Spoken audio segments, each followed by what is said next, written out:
सभी सुधी जनों को सादर नमस्कार। मैंने कल हरिवंश पुराण और नाट्यशास्त्र के अंतर संबंधों को लेकर एक वक्तव्य प्रस्तुत किया है, जिसमें मैंने यह प्रतिपादित करने का प्रयास किया कि हरिवंश पुराण भारतीय नाट्य परंपरा के विकास की कुछ अछूती या अज्ञात कड़ियाँ प्रस्तुत करता है और किस प्रकार से श्री कृष्ण ने नाट्य का प्रवर्तन किया। श्री कृष्ण आद्य कला गुरुओं में से भी एक कहे जा सकते हैं। उन्होंने घोर अंगिरस के तपोवन में चालिक्य विद्या सीखी। इसी चालिक्य विद्या का नाट्य रूप में प्रतिपादन हरिवंश पुराण करता है और यह भी कहता है कि दुष्कर तप के द्वारा ही साधी जा सकती है। यह कथन उचित भी है और आगे जो हरिवंश पुराण में भारतीय नाट्य के विकास की कुछ कड़ियाँ और प्रस्तुत की गई हैं, उनसे यह बात स्पष्ट हो जाती है कि क्यों चालिक्य विद्या को या नाट्य प्रस्तुति को एक तपस्वरूप कर्म हमारी परंपरा मानती है। कल के वक्तव्य में हमने चर्चा की कि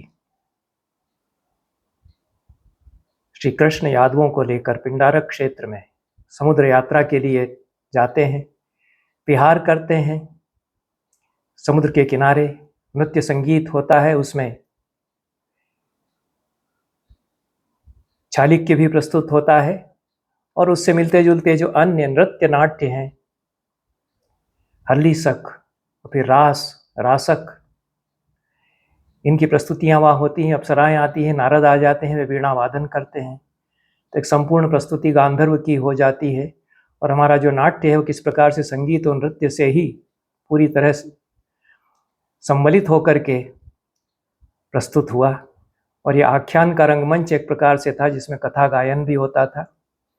श्री कृष्ण की बाल्य की लीलाओं से लगा करके और कंस और चाणूर आदि के वध तक और उसके आगे की भी घटनाओं के प्रसंग उसमें कथा गायन के द्वारा नर्तन के साथ संगीत के साथ प्रस्तुत किए गए। तो लीला नाट्य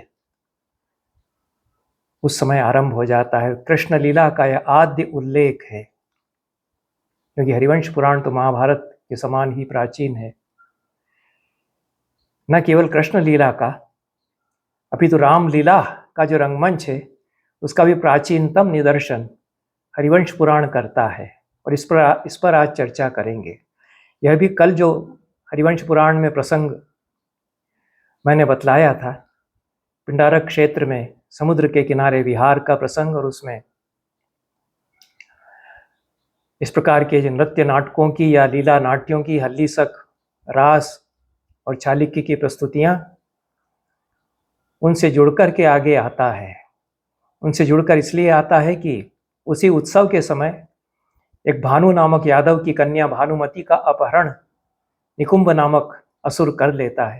निकुंभ नामक असुर की लाग डांट है श्री कृष्ण से। असुरों का बड़ा समाज है, उनकी बड़ी सभ्यता है, उनके बड़े नगर हैं, किले बहुत हैं। असुर समाज अपने किले बनाने में बड़ा ही निपुण था। रक्षा पद्धति उनकी बड़ी मजबूत थी, भेदन नहीं कर सकते थे, अजेय वे हो जाते थे। इसीलिए कथाएं चल पड़ी कि वो सुरासुरों को उसने जीत लिया और सबके लिए अजय बना रहा, उसको तो ब्रह्मा का वरदान प्राप्त था। वास्तविकता यह है कि इनकी सभ्यता ही ऐसी उन्नत थी भौतिक दृष्टि से, इतने संसाधन ये जुटा लेते थे और वास्तुकला हो या सामरिक शास्त्र हो, इसमें बड़े आगे बढ़े हुए थे, इसलिए इनको जीतना बड़ा कठिन था। ते भानुमति का अपहरण कर लेता है, फिर तो युद्ध छिड़ जाता है। पीछा करते हैं श्री कृष्ण, प्रद्युम्न, सांब आदि, जबरदस्त संग्राम होता है। निकुंभ अपना माया युद्ध करता है। कई प्रकार का ज्ञान विज्ञान ये लोग जानते थे, इसलिए कथाएं चल पड़ी कि ये मायावी थे, माया युद्ध करते थे। माया युद्ध का वर्णन आता है। प्रद्युम्न भी कम नहीं है। प्रद्युम्न जो कामदेव के अवतार हैं, कामस्वरूप ही हैं, उनको कहा गया है। उन्हीं के पुत्र अनिरुद्ध के रूप में कामदेव का पुनर्जन्म भी हुआ। वे भी माया युद्ध करते हैं, भानुमति को बचा लिया जाता है। अंततः श्री कृष्ण निकुंभ का संहार करते हैं। इसी प्रसंग में वैशंपायन बताते हैं जन्मेजय को कि निकुंभ हुए, असुर हुए, इनसे तो वैर चला आ रहा था बहुत पहले से, क्योंकि ये निकुंभ जो है वज्रनाभ का भाई था, और इसी वज्रनाभ की पुत्री का अपहरण प्रभावती का, उसी के कहने पर लड़कियां कहती थी कि मुझे भगा ले चलो। ऐसा रुक्मिणी ने भी श्री कृष्ण को संदेश भेजा, जैसी कथा मिलती है। व्याख्या तो करते रहते हैं उसकी बड़ी, जो कुछ भी व्याख्या करें, कथा यही मिलती है। उषा ने अनिरुद्ध से प्रेम किया, प्रभावती ने प्रद्युम्न से प्रेम किया। असुर कन्याएं प्रेम करने में बड़ा आगे रहती थी, वो संदेश भी भेज देती थी, बुला लेती थी। प्रद्युम्न को बुलाने का इंतजाम किया गया। इधर देवता भी लगे हुए थे कि किसी तरह भेदा जाए।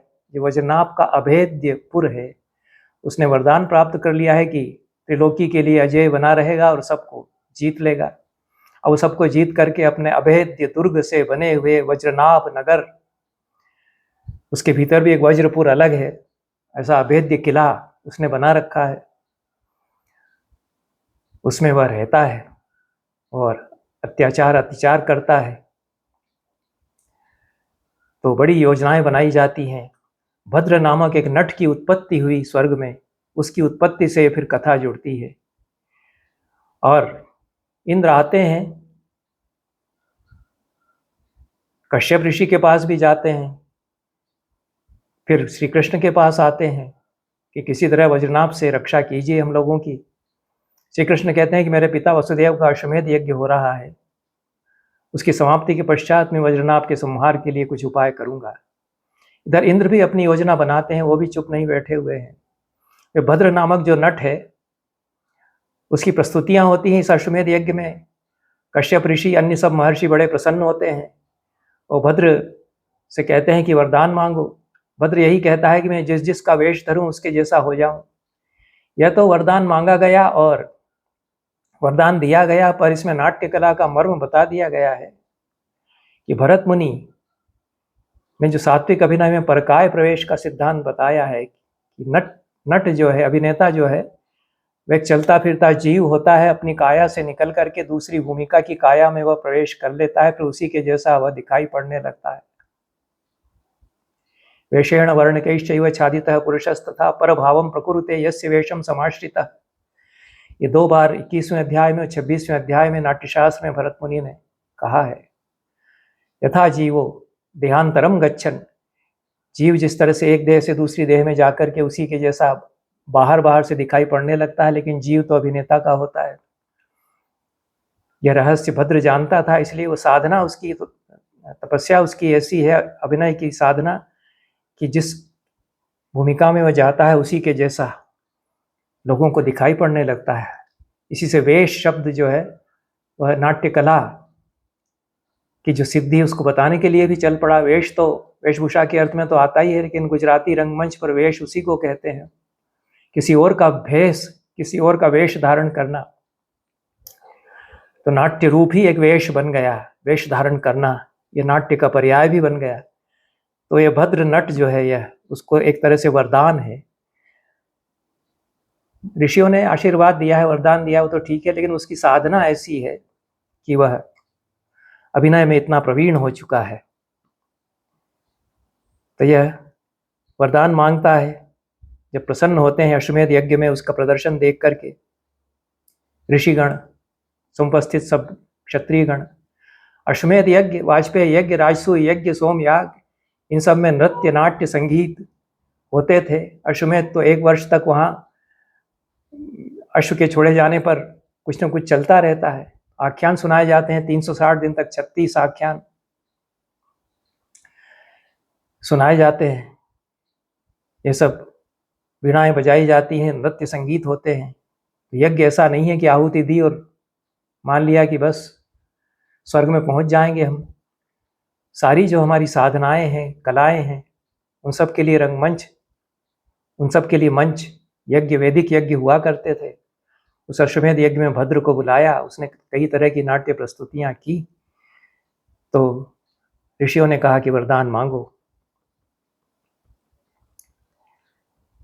भद्र ने यही वरदान मांगा कि जहां मैं चाहूं सप्तद्वीपा वसुमती में मैं जा सकूं। इसमें आशा यह है कि मेरी नाट्य कला का प्रसार सारे संसार में हो, जगह जगह जाकर के मैं नाट्य प्रस्तुत कर सकूं, प्रसार इसका कर सकूं। एक वरदान यह मांगा। दूसरा वरदान यह मांगा कि यस्य यस्य च वेषेण प्रविशय महम खलु मृतस्य जीवितो वापि भाव्ये नोत्पादितस्य वा सतुरिस्तादृशस्याम वै जरा रोग विवर्जितः। जिस जिसका मैं वेश धरूं, जिसके वेश में मैं प्रवेश करूं। ये तो शब्दावली नाट्यशास्त्र में भरत मुनि ने जो शब्दावली अपनाई है, उसकी छाया यहाँ आ गई है। समय दोनों का लगभग समान जैसा है। तो जिसके वेश में मैं प्रवेश करूं, भरत मुनि कहते हैं कि जिसकी भूमिका में प्रवेश करता है उसका जीव, चाहे वह पुराना व्यक्ति हो जो मर चुका है या हमारे समय का व्यक्ति हो, उसका वेश में बनाऊं यदि, और जो हो चुका है सचमुच में उसका वेश धरूं या उत्पादित हो। यह भी जो भरत मुनि का सिद्धांत है कि नाट्य में ऐतिहासिक प्रसिद्ध व्रत हो सकता है और उत्पाद्य व्रत हो सकता है। तो उत्पाद्य व्रत के लिए उत्पादित शब्द यहाँ आ गया है। तो चाहे वह सचमुच में हो चुका हो या आगे आने वाला हो, भाव्य हो, यह भी शब्द आया है। भरत मुनि कहते हैं कि जो हो चुका है, जो हो रहा है और जो होगा, सभी का अनुकरण, पुनः सर्जन नाट्य प्रस्तुत करता है। उसी को यहाँ सरल शब्दों में हरिवंश पुराणकार ने कह दिया है कि जिसका भी मैं वेश धारण करूं, चाहे वह अतीत का कोई चरित्र हो, हमारे समय का चरित्र हो, आने वाला चरित्र हो, ऐतिहासिक प्रसिद्ध व्यक्ति हो या काल्पनिक हो, सतूर्यस तादृशः श्याम भाई, सारे अपने तूर्य के साथ, पैराफर्नेलिया के साथ में वैसा ही हो जाऊं, उस युग को मैं साकार कर दूं, उसके समय को, उसकी वेशभूषा को। और आप लोग सदा प्रसन्न मेरे ऊपर बने रहें मुनिजन।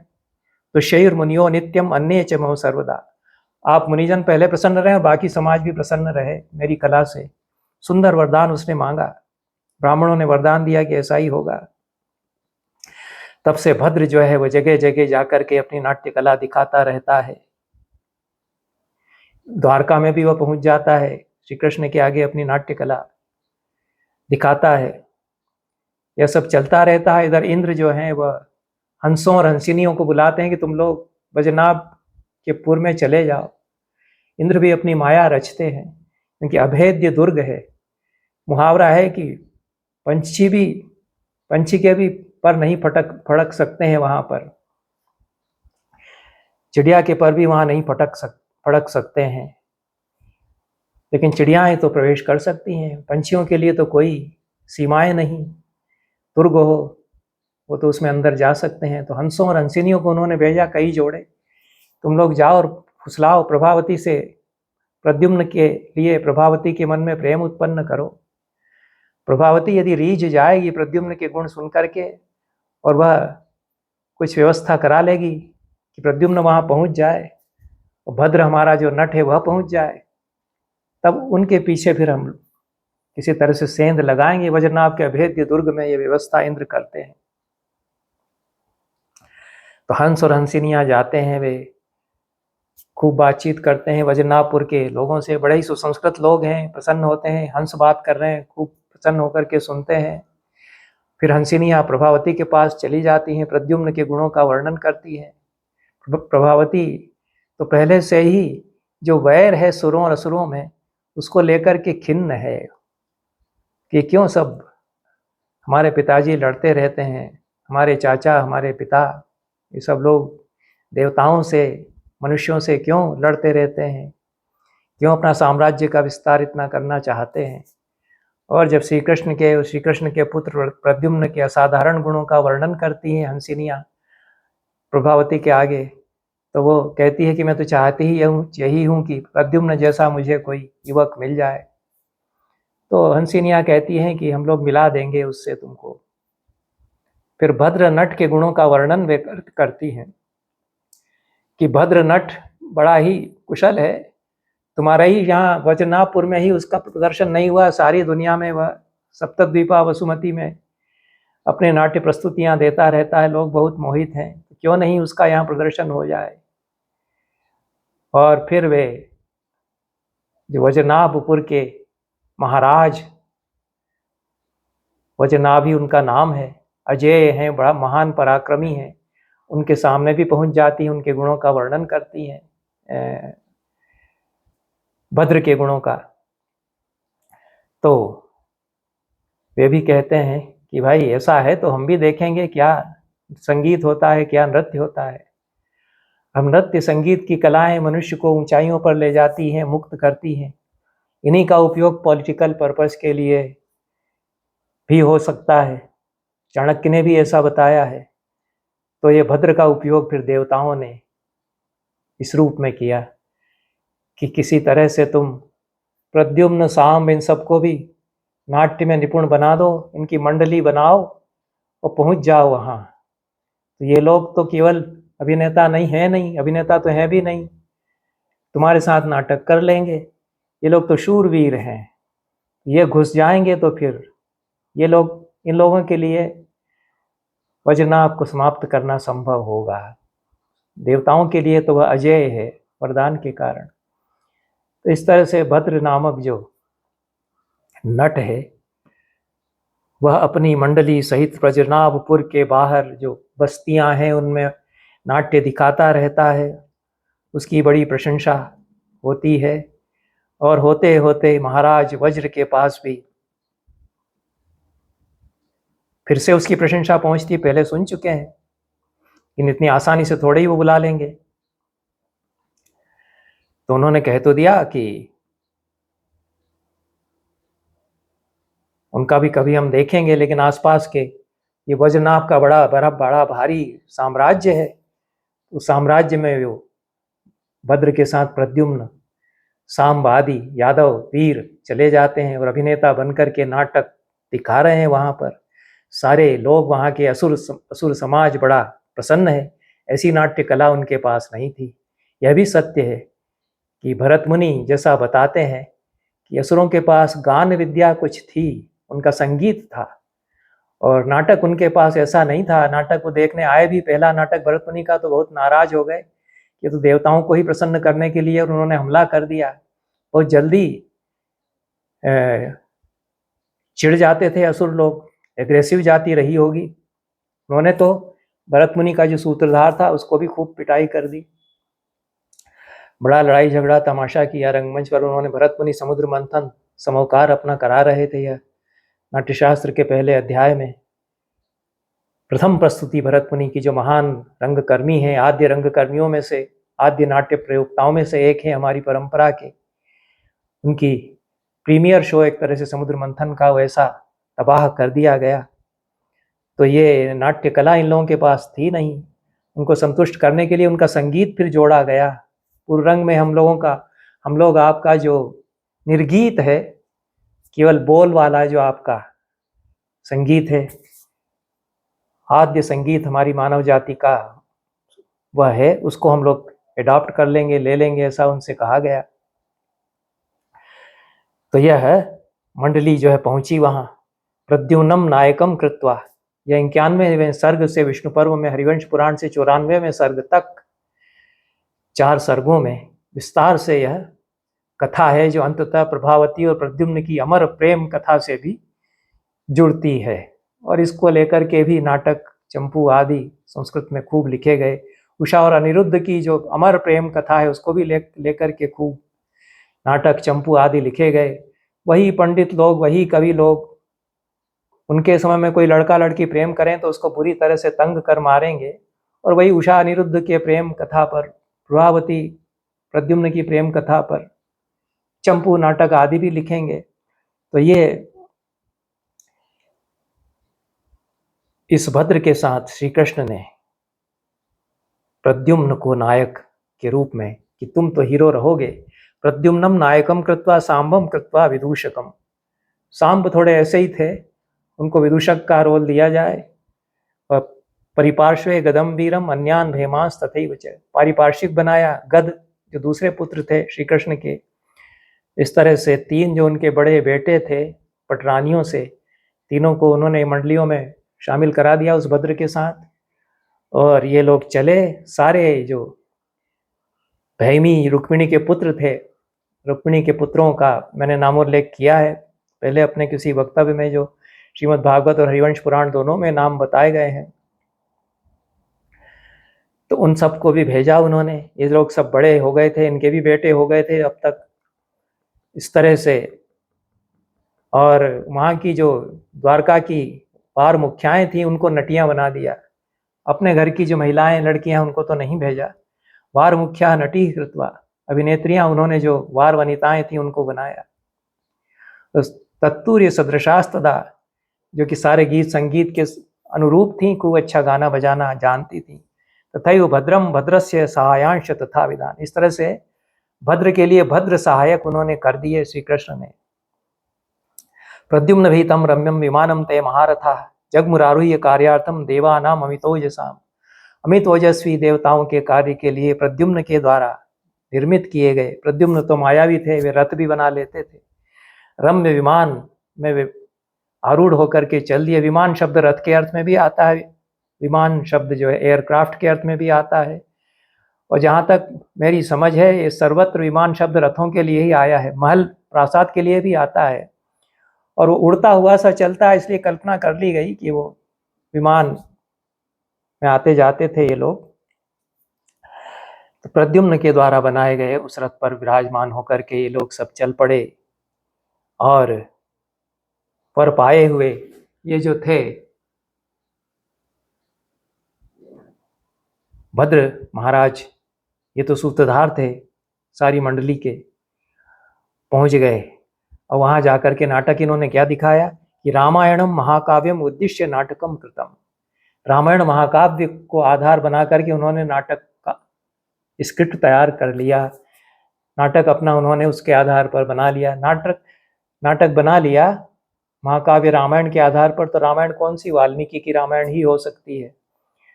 महाभारत में भी वाल्मीकि की रामायण का उल्लेख है, रामोपाख्यान भी है, वाल्मीकि का नामोल्लेख भी है, हरिवंश पुराण उसी के बाद का है। तो वाल्मीकि की रामायण से आशय लेना चाहिए। वाल्मीकि की रामायण के आधार पर उन्होंने एक नाटक अपना तैयार कर लिया। और इतनी बड़ी वाल्मीकि रामायण, उसके आधार पर अपना दिखाने के लायक कुछ तैयार करेंगे। इस प्रकार से पूरी उन्होंने रामलीला कर दी। और रामलीला क्या क्या उसमें दिखाया, यह सब भी यहाँ बताया है। जन्म विष्णु रमेयस्य राक्षसेंद्र वधेप्सया, राक्षसेंद्र रावण के वध की इच्छा से विष्णु के अवतार का वर्णन उसमें किया। और किस प्रकार से विष्णु ने अवतार लिया उसका भी वर्णन उन्होंने किया। यह 51वें अध्याय से पूरा प्रसंग चलता है। और यह आगे आता है 92वें अध्याय में। तो ये लोग पहुंच गए वहाँ पर, और किसने क्या क्या भूमिकाएं की इसका भी विवरण फिर यहाँ पर दिया गया। उस रामलीला में जो एक आद्य रामलीला हमारी थी, ईसा के पहले की शताब्दियों में जो आरंभ हो गई। लोमपादो दशरथ ऋष्यशृंगम महामुनिम शांतामप्यानयामास गणिकाभि सहानगर। लोमपाद और दशरथ, इन्होंने ऋष्यशृंग महामुनि को कैसे बुलाया और शांता से किस प्रकार से ऋष्यशृंग का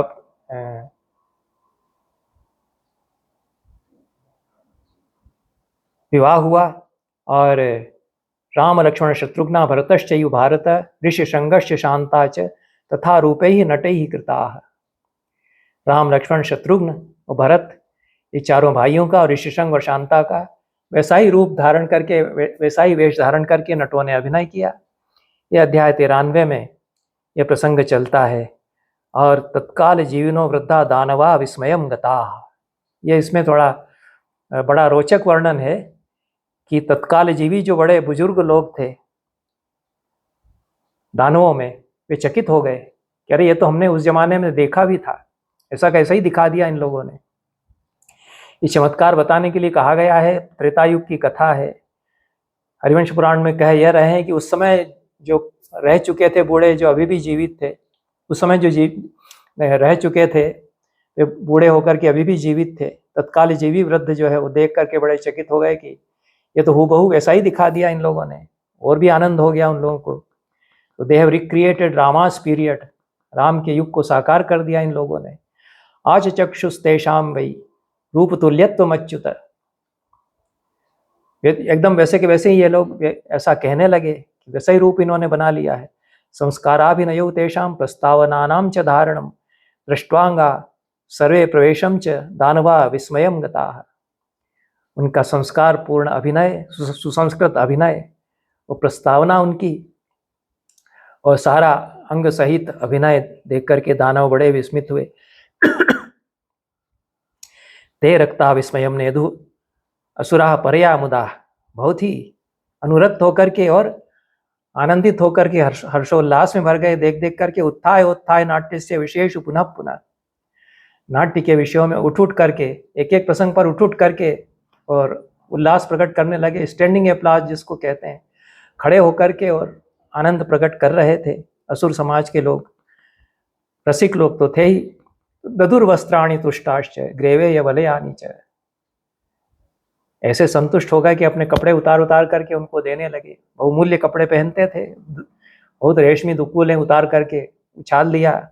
ये सिद्धि अध्याय में भरत मुनि ने बताया। ये तो प्रेक्षकों के लिए कहा गया, निर्देश ही दिया गया है कि जब बहुत अच्छा लगे तो अपनी अंगूठी, हार, ग्रेवेयक, अंशुक आदि उतार करके मंच पर उनको दे दें। यह मानुषी सिद्धि के वर्णन में भरत मुनि ने 27वें अध्याय में बताया।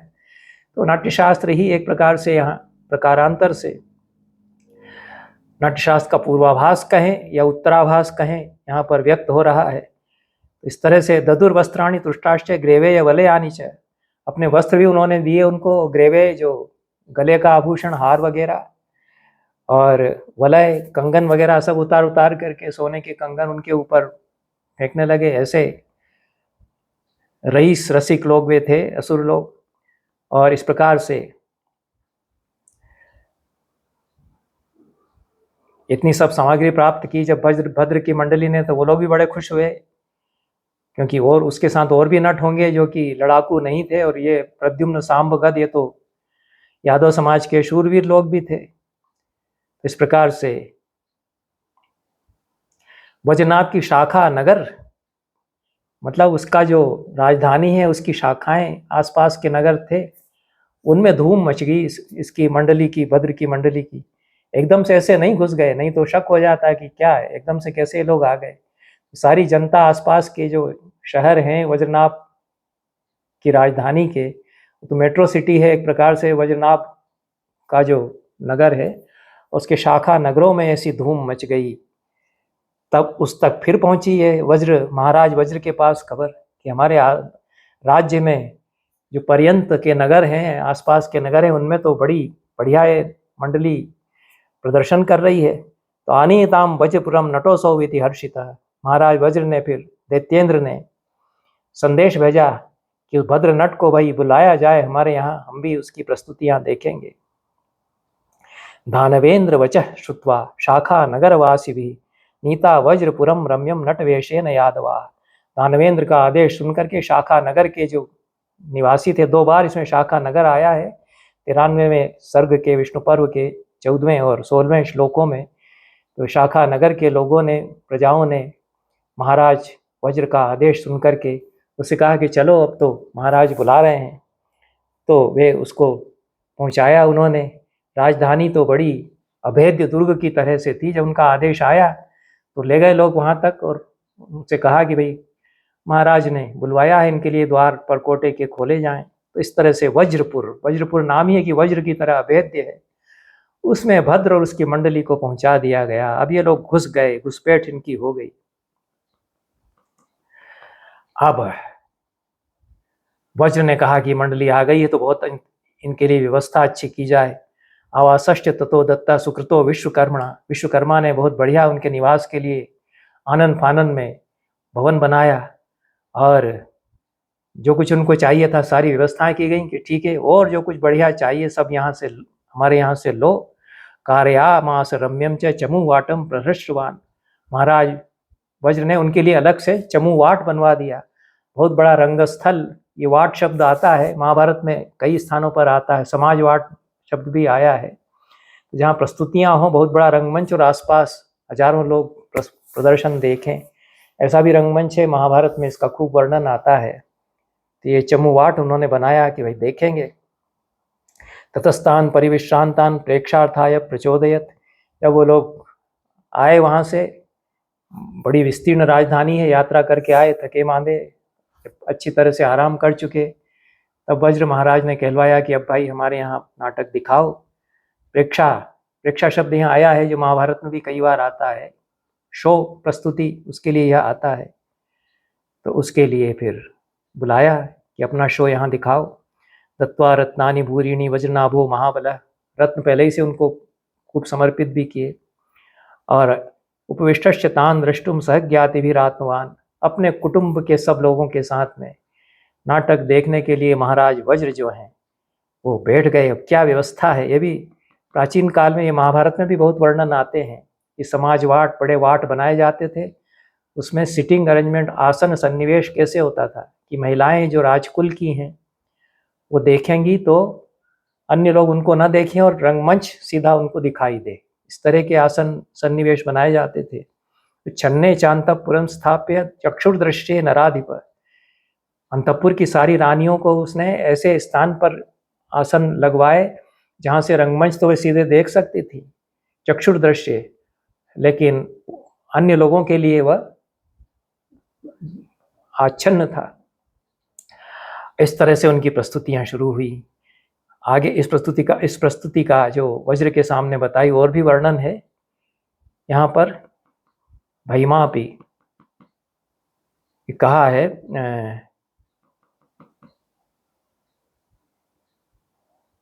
नेपथ्य धारण किया उन लोगों ने, सज धज गए अच्छी तरह से। और जो यादव थे, भैमी के पुत्र थे, नेपथ्य धारण करके नट वेश धरास तथा बद्ध नेपथ्या नट वेश धरा। नेपथ्य धारण कर लिया उन्होंने और नटवेश धारण कर लिया। और कार्यार्थम भीम कर्माणो, मन में तो घात लगाए हुए थे, कार्य अपना साधना है, लेकिन नृत्य नर्तन के लिए, नाटक के लिए प्रवेश उन सब ने किया। तदा घनम सशुचिरम मुरजानक भूषितम तंत्री स्वरगणैर्विद्धा नातोद्यान नन्मवादयन। चारों प्रकार के वाद्यों के नाम बता दिए जो भरत मुनि ने संगीताध्यायों में बताए हैं। यह 28वें अध्याय से 34वें अध्याय तक 7 अध्यायों में संगीताध्याय नाट्यशास्त्र का ये कहलाते हैं। और संपूर्ण संगीत शास्त्र सामवेद पर आधारित प्राचीन इनमें बताया है। उसमें सबसे पहले तत्, आनंद, घन और सुशिर 4 प्रकार के वाद्य भरत मुनि ने बताए। उन चारों के प्रकार यहाँ भी गिना दिए गए हैं। घन, सशुर और अवनद्ध और तत्, सब तरह के वाद्य उन्होंने बजाए। बड़ा समा बन गया। ततस्तु देव गांधारे छालिक्यम श्रवणामृतम। सुंदर वर्णन किया है कि छालिक्य जो कि श्रवणामृत है, छालिक्य गाया जाता है और नरेशन उसमें होता है, कानों में जैसे रस घोल रहा हो, अमृत घोल रहा हो, इस तरह से छालिक्य। दिव्य गांधार, देव गांधार कोई फॉर्म है, विधा है, उस देव गांधार में उन्होंने छालिक्य गान शुरू किया। इसमें संगीत शास्त्र के शब्द आए हैं और इन पर अन्वेष्टव्य है। प्राचीन संगीत के कुछ शब्द ये हैं, गान के प्रकार इसमें बताए। तो देव गांधार उन्होंने गाया छालिक्य करते हुए। और जो यादव समाज से आई हुई स्त्रियां थी, उन्होंने मन बांध लिया, समा बांध दिया वहाँ पर। गान जब उन्होंने शुरू किया, आ गांधार ग्राम रागम गंगावतरणम तथा। गांधार ग्राम जो राग निबद्ध उन्होंने गाया, गंगावतरण उन्होंने गाया। गंगावतरण एक गीत का प्रकार है, नाम उसका है। भरत मुनि में गंगावतरण 108वां करण है, जिसमें आकाश से उतरता हुआ सा नट दिखाई पड़ता है। और यहाँ पर वो एक संगीत का प्रकार है। और इस तरह से, और विद्धम आसारितम रम्यम रम्यम जगदिरे स्वर संपदा। विद्ध आसारित भी उन्होंने स्वर संपत्ति के साथ में गान किया। आसारित गान तो नाट्यशास्त्र में बताया है, पूर्व रंग के अंगों में आसारित बताया गया है। तो कई शब्द तो इसमें नाट्यशास्त्र के भी हैं, लेकिन प्राचीन संगीत के कुछ शब्द हैं, और ये नाट्यशास्त्र में संगीत के अध्याय में ये नहीं है।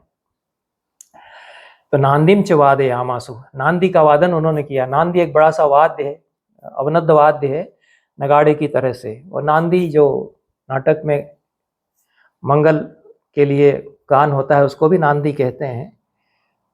और नांदी एक नट का नाम भी होता है जो रंग मंडल में सूत्रधार के मंडल में होता है, उसका भी वर्णन भरत मुनि ने किया है। तो नांदी शब्द कई अर्थों में हमारी परंपरा में आता है। जो भी आनंदित करता है वह नांदी, नांदी या नांदी यहाँ ह्रस्व में है, हो जाता है। प्रद्युम्न और गद ये नांदी, बड़ा नगाड़ा जो है उसको बजा रहे थे। सांबश्च वीर्य संपन्न कार्यार्थम नटताम गता है, इस तरह से नांदी उन्होंने की। ये कुछ जो नाट्य हमारे ऐसे होते थे जिनमें कि बहुत बड़ा जो नगाड़ा है उसको जोर जोर से बजाया जाए वही मंगल हो जाता था। दक्षिण में भी इस प्रकार के नाट्य हैं, उनमें जो बिजाऊ है वो बहुत पीट करके बड़ी कर्कश तेज आवाज के साथ बजाया जाता है, वही नाट्यारंभ मान लिया जाता है, उसको नांदी कहते हैं। उस वाद्य को भी नांदी कह दिया है। तो प्रद्युम्न नगद ये तो बड़े शूरवीर लोग थे, उन्होंने बड़े जोर से झमाझम नगाड़ा जैसा वो वाद्य बचाया नांदी। और सांब जो है वह भी बड़ा शूरवीर था, तो वह भी नट के रूप में आया। नांद्यंते च तदा श्लोकम गंगावतरणाश्रितम, नांदी के अंत में गंगावतरणाश्रित, गंगावतरण जो संगीत का एक प्रकार है उसमें बंधा हुआ श्लोक, जहाँ तक मैं समझ रहा हूँ गंगावतरण का वर्णन उसमें हो, यह आवश्यक नहीं है। उस संगीत के प्रकार का नाम गंगावतरण यहाँ पर है। तो गंगावतरण के फॉर्म में, गंगावतरण की विधा में श्लोक फिर गाया उन्होंने। और रोक्मिणेयस्तदो वाच सम्यक स्वाभिनयान्वितम, रुक्मिणी के पुत्र प्रद्युम्न ने फिर सम्यक रूप से अच्छे उच्चारण के साथ में उस श्लोक की प्रस्तुति की। फिर नाटक इन्होंने कौन से दिखाए? रंभाविसारम कोवेरम नाटकम नरतुस्ततः, कोवेर रंभाविसार नामक नाटक को उन्होंने नृत्य में प्रदर्शन किया। नृत्य करते हुए उस नाटक का प्रदर्शन उन्होंने किया। ये जो हमारे अत्यंत प्राचीन नाटक हैं उनमें गीत, संगीत और नृत्य, इनके साथ कथा गायन, यही प्राचीनतम नाट्य का रूप रहा होगा। और धीरे धीरे बढ़ते हुए फिर नृत्य उससे अलग करके अलग से भी नृत्य किया जाए, और नृत्य अलग से तो हो ही सकता है, और अभिनय, केवल अभिनय, शुद्धाभिनय करके नाट्य किया जाए, नृत्य अलग भी करके नाट्य किया जाए। नृत्य उसमें इंटीग्रेटेड है, पूरी तरह से नृत्य ही नृत्य चल रहा है, उसमें नाटक चल रहा है। कई तरह से हमारे नाट्य का जो विकास हुआ है, तो इसमें इसीलिए कहा गया है कि नाटकम न नृत्युः, उस नाटक का नर्तन उन्होंने कर दिया वहाँ पर। नाटक क्या था कि कौबेर रंभा विसार, यह प्राचीनतम हमारे नाटकों में से, रूपों में से एक यहाँ पर उसका वर्णन आया है। यह भी रामायण कथा से ही संबंधित है, ये रावण के चरित्र से जुड़ती है। ये कौबेर रंभा विसार की कथा की नलकूबर और रंभा, इनका परस्पर प्रेम है। रंभा जो नलकूबर से मिलने जा रही है, रास्ते में रावण उसको देख लेता है, रावण उसको रोक करके जबरदस्ती रोकता है। नलकूबर उसको शाप दे देते हैं कि अन्य किसी स्त्री के साथ में यदि तुमने ऐसा किया तो तुम्हारा सर्वनाश होगा। यह कथा है, इसमें नलकूबर नायक हैं और रंभा नायिका है। रावण तो एक तरह से यहाँ प्रतिनायक है, खलनायक नहीं कहते हैं हमारे यहाँ, खलनायक शब्द नहीं आता पूरी परंपरा में संस्कृत में कहीं भी, तो रावण प्रतिनायक कह सकते हैं। रावण भी इस कथा में चरित्र तो है ही। नलकूबरस्तु प्रद्युम्न, प्रद्युम्न जो नायक होते ही थे, वे तो हीरो थे मंडली के, उन्होंने प्रद्युम्न का अभिनय, प्रद्युम्न जो कि नायक थे मंडली के, उन्होंने नलकूबर का अभिनय किया। तो सांबस तस्य विदूषक है, सांब ने विदूषक का अभिनय किया। और कैलासो रूपितश्चापि माया यदुनंद नहीं, क्या प्रसंग है, कैलाश को भी उन्होंने दिखा दिया माया से। नटों की माया तो यही है कि वे रंगमंच पर पर्वत को साकार कर देते हैं, सचमुच का पर्वत नहीं, वे नट ही अपने शरीर से पर्वताकृतियां बना देते हैं, जो पिंडी बंध बताए हैं भरत मुनि ने। पर्वत हैं, नदियां हैं, अस्त्र शस्त्र हैं, ये सब अभिनेता ही अपने शरीर से बन जाते हैं, यही तो सिद्धि है। तो कैलाश को भी उन्होंने दिखाया, कैलाश को उठाते हुए रावण को दिखाया होगा। कैलाश उठा करके गर्वीला रावण चला जा रहा था, और शापश्च दत्ता क्रुद्धेन रावणस्य दुरात्मना नलकूबरेण चयथा रंभा चाप्यथ सांत्विता, शाप दिया फिर रंभा के साथ उसने जब जोर जबरदस्ती करने का प्रयास किया तो नलकूबर ने उसको और रंभा को सांत्वना दी। एतत् प्रकरणम वीरा नरतुर यदुनंदना, इस प्रकरण का अभिनय वीर यदुनंदनों ने किया। प्रकरण शब्द का प्रयोग यहाँ किया है, वो प्रसंग के अर्थ में है। प्रकरण जो है रूपक की एक विधा के अर्थ में भी नाट्यशास्त्र में आता है। नाटक प्रकरण, भाण व्यायोग समवकारडिम, यह मृग अंक वीथी, ये 10 रूपक बताए हैं नाट्यशास्त्र में। इसमें से प्रकरण एक फॉर्म है, प्रकार है नाटक का। मृच्छकटिक, मालती माधव आदि प्रकरण मिलते हैं, लेकिन यहाँ प्रकरण या उस प्रसंग का अभिनय पूरा उन्होंने किया। यदुनंदनों ने उस पूरे प्रसंग को नाचा, या उस पूरे प्रसंग का नर्तन करके उन्होंने साभिनय उसको प्रस्तुत किया। इस प्रकार से नारदस्य मुनेः कीर्तिम सर्वज्ञस्य महात्मनः पादोद्धारेण नृत्येन तथैवाभिनयेन च, नारद मुनि की कीर्ति का भी गान उन्होंने किया और इस प्रकार से अभिनय के साथ पूरा प्रसंग उन्होंने बताया। यहाँ पर और भी शब्द आते हैं, षड्ज मध्यम गांधार, ये शब्द यहाँ पर आते हैं। और फिर तो महाराज वज्र भी बड़े बाग हो गए, प्रसन्न इतने हुए कि को क्या क्या नहीं दिया उनको। हाथी घोड़े सब दिए, विमानानि विचित्राणि रथांश्च आकाशगामिनः, आकाश में उड़ने वाले रथ उन्होंने दिए। गज दिए, गजांश्च आकाशगांश्च चैव, आकाश में उड़ने वाले हाथी भी उन्होंने दे दिए जो दिव्य नागकुल में उत्पन्न हुए थे। और चंदन दिए, गंध द्रव्य दिए, चिंतामणियाँ दे दी, मणियाँ दे दी। ये सब वर्णन है 34वें श्लोक से लगा करके, जो जो उनको इनाम दिए गए हैं। इस तरह से अब इधर ये तो वहाँ नाटक दिखा रहे हैं, इधर हंसिनियाँ प्रभावती के पास जाती हैं कि तुम जिसके विरह में कलप रही हो कि मिलेगा कैसे मुझे, उससे अब हम मिला देंगे तुमको। तो कहती है कि कैसे मिला दोगी, कैसे आ पाएगा, मेरे पिताजी तो नहीं आने देंगे। उसको कहती है, ये नहीं बताती हैं कि वो जो मंडली है उसी में सब आए हुए हैं ये लोग। ये कहती हैं कि वो तो प्रद्युम्न तो खुद ही ऐसे मायावी है, तुम तो मन में सोच लो कि मिलना है, बस वो आ जाएंगे। प्रभावती भी कहती कि हाँ बस उनसे मिला दो। तब प्रद्युम्न को ले जाया जाता है अंतःपुर में, प्रभावती से उनका प्रेम होता है। उसके बाद तो फिर जो होना था होता ही है कि ये लोग फैल गए वज्रनाभ के अभेद्य नगर में, और फिर युद्ध हुआ और वज्रनाभ का संहार किया। पर ये नाटक का पूरा प्रसंग, उसमें रामायण नाटक और कोबेर रंभाभिसार नाटक, ये 2 नाटक करके दिखाए। हरिवंश पुराण इनका वर्णन करता है। उससे हमको लगता है कि हरिवंश पुराण और नाट्यशास्त्र, इनमें कितना गहरा संबंध है। और हमारी जो रंगमंच की परंपरा है, प्राचीनतम रंगमंच की जो परंपराएं हैं, उनकी जो यात्रा है, रंग यात्रा जो हमारी है ईसा पूर्व की शताब्दियों में, उसमें हम देखते हैं कि वाल्मीकि रामायण को आधार बना करके रामलीला के अलग अलग प्रसंगों का लीला नाट्य की शैली में, जो चालिक्य है और लीला नाट्य है, उसकी शैली में उनको खेला जा रहा है नृत्य संगीत के साथ में। ये हमारे रंगमंच का उस समय बड़ा ही कमनीय रूप है, यह कैसा आनंददायक रूप है, इसका निदर्शन हरिवंश पुराण करता है। यहीं तक यह जो 91वें अध्याय से 94वें अध्याय तक सुंदर प्रसंग है हरिवंश पुराण में, रामायण की रामलीला, रामायण पर आधारित रामलीला का और उसके कोबेर रंभाभिसार प्रसंग के अभिनय का, उस पर चर्चा करते हुए हमने नाट्यशास्त्र और हरिवंश पुराण के अंतर संबंधों की चर्चा को यहाँ तक आगे बढ़ाया है। बहुत बहुत धन्यवाद, सभी को नमस्कार।